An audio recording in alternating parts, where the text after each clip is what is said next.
വിവാദ വോട്ട് അഭ്യർത്ഥനയുമായി KT Jaleel MLA. ഇഹലോകത്തും പരലോകത്തും ഗുണമുള്ളയാളെയാണ് LDF സ്ഥാനാർത്ഥിയാക്കിയതെന്നും വോട്ട് ചെയ്യണമെന്നുമാണ് ജലീൽ ആവശ്യപ്പെട്ടിരിക്കുന്നത്. മലപ്പുറം വളാഞ്ചേരി മുനിസിപ്പൽ സ്ഥാനാർത്ഥിക്ക് വേണ്ടിയായിരുന്നു KT ജലീലിന്റെ വിവാദ വോട്ട് അഭ്യർത്ഥന. നമുക്ക് ഇഹത്തുനിന്നും പരത്തുനിന്നും ഗുണമുള്ള ആളാണ് ഫൈസൽ തങ്ങൾ. ഈ ലോകത്തുനിന്നും പരലോകത്തുനിന്നും ഗുണമുള്ള ആളാണ്. അപ്പോ അങ്ങനെയുള്ള ഒരാളെ തന്നെ ഈ ഒന്നാം വാർഡിൽ ഞങ്ങൾ നിർത്തിയത് നിങ്ങളുടെ എല്ലാവരുടെയും നിസ്സീമമായ പിന്തുണ ഞങ്ങൾക്കുണ്ടാകും, ഫൈസൽ തങ്ങൾക്കുണ്ടാകും എന്നുള്ള പ്രതീക്ഷയില്ല. അഷ്കർ അലി കരിമ്പ വിവരങ്ങളുമായി. അഷ്കർ, എപ്പോഴാണ് ഈ വോട്ട് അഭ്യർത്ഥന ജലീൽ നടത്തിയത്? അതിനുശേഷം ഇതിനോട് ആരെങ്കിലും പ്രതികരിച്ചോ അവിടെ?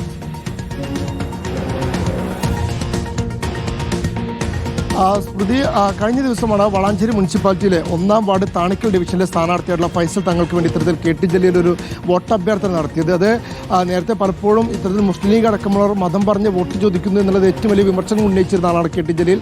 ആ KT ജലീൽ തന്നെയാണ് ഇത്തരത്തിൽ വിവാദമായ ഒരു അഭ്യർത്ഥന കൂടി നടത്തിയിരിക്കുന്നത്. ഇഹലോകത്തും പരലോകത്തും ഗുണം ലഭിക്കുന്ന ഒരു സ്ഥാനാർത്ഥി, അങ്ങനെ ഇഹത്തിലും പരത്തിലും ഗുണമുള്ളയാളാണ് ഈ വാർഡിലെ LDFന്റെ സ്ഥാനാർത്ഥിയായിട്ടുള്ള ഫൈസൽ തങ്ങൾ. അതുകൊണ്ട് അയാൾക്ക് വോട്ട് ചെയ്യണം, അതിന് നിങ്ങളുടെ പിന്തുണ വേണമെന്നുള്ള അഭ്യർത്ഥനയാണ് KT ജലീൽ നടത്തിയത്. ഇതേപോലെ സമൂഹ മാധ്യമങ്ങളടക്കം വലിയ ചർച്ചയാവും ചെയ്തിട്ടുണ്ട്. ഇതിന് തൊട്ട് പിന്നിൽ ഇപ്പോൾ KT ജലീൽ ഫേസ്ബുക്ക് പോസ്റ്റിൽ ഒരു വിശദീകരണം വരുത്തിയിട്ടുണ്ട്. ഫൈസൽ തങ്ങളെ പരിചയപ്പെടുത്തിയപ്പോൾ ലീഗുകാർ സാധാരണ അവരുടെ നേതാക്കളെ കുറിച്ച് പറയുന്ന വാക്കുകൾ അത് പരിഹസിച്ചുകൊണ്ട് താൻ പറഞ്ഞതാണ്, അതിനെ പൊക്കി പിടിച്ചുകൊണ്ടാണ് ഇപ്പോൾ തനിക്കെതിരെ വിമർശനം ഉന്നയിക്കുന്നത്. ആ യോഗത്തിൽ ഹൈന്ദവ മതസ്ഥരടക്കം പങ്കെടുത്തിരുന്നു.